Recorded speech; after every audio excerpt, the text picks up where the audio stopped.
Hello everyone, Matt Foyer here again. I'm going to talk about stuff you can find in your own backyard. I'm going to move away from dinosaurs and mammoths and mastodons and talk about stuff that you, even on a decent day in your backyard, could find some pretty cool fossils, much like the ones I've got in front of me. So, in this day and age where we have to social distance and all this stuff, something you guys can do is you walk a trail or walk a creek or just even, again, in your own backyard, you guys can look for fossils. Now, fun fact, Missouri used to be underwater. Actually, it was underwater for a long time. But 350 million years ago, we were basically under what we call the Kaskaskia Seaway, which extended all the way up into Iowa, all down into Arkansas, all across Missouri, Illinois, parts of Kansas. It was a shallow sea, less than 300 feet in depth. It was warm. We were very near the equator back then, too. Because of plate tectonics, we've moved around the continents quite a bit. And so we were warm and shallow. Think of the Bahamas today, a nice tropical environment. So anyway, we know this because we have limestone, and that limestone around here is the Burlington Limestone. It's fossiliferous, okay? And so if you ever get up close to a rock around here, you can see all of these fossils.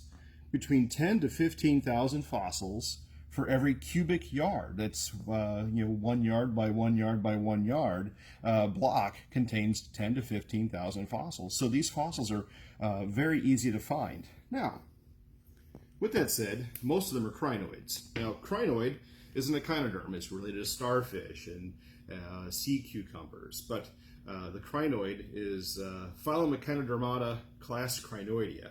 And we also have its cousin, class Blastoidea, which is another type of fossil you find. Not as common, but this is your blastoid, and this is a crinoid, or one of many crinoids. There's thousands and thousands of different crinoid species and blastoid species. So, but these are two of them you could find in the area.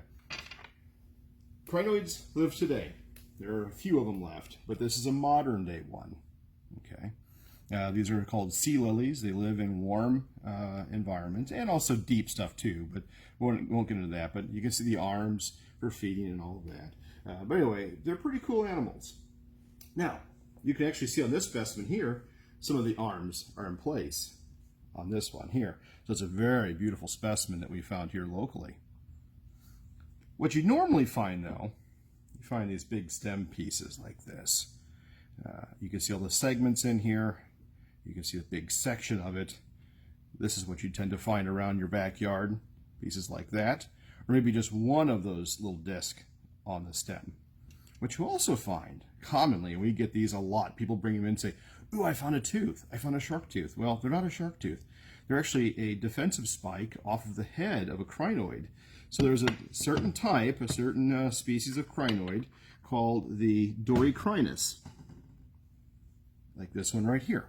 Okay, and you can see the spikes on it, and that's to keep animals from eating it like sharks. Okay, so a defensive spike, not a tooth. They defend themselves from teeth. Most of the fossils we find here, like I said, are crinoids. They're pretty busted up. Rarely do you get them complete, meaning all the stems and the head in place. So when you do find one, they're pretty rare, but you do find them. Also, other cool fossils that are very common in the area. Fossils like this. This is called a Lacy Bryozoan. Okay, this is a filter feeder. I won't go into the whole thing on how these form and all that, but it's a very common filter feeding animal. Okay, and you find these a lot. Another fossil you find a ton of around here are Brachiopods. Like this. This is one in chert. Okay. And it has a different look. This is the internal mold of it. And this one here is not chert. So this is what the outside looks like. Inside, outside. Anyway, very common fossils. You can find these things all over the place here in southwest Missouri, and really a lot of places around the world you can find these. Another cool thing I'll bring your attention to is sometimes you don't find the animal, you just find the impression of it. And what's cool about this, a cool fun thing you can do at home, if you have latex or silicone, sometimes caulk will work, you can fill in this void with that, push it in there, let it cure for a few days. And what happens is when you pull it out, you get the animal now in rubber. So It's a cool, very cool thing. We get this great Actinocrinites.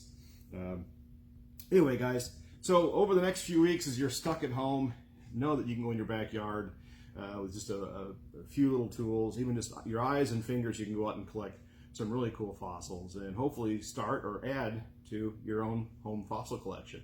And one day, maybe you will have your own museum like I do. Take care, guys. Have fun, and good luck collecting.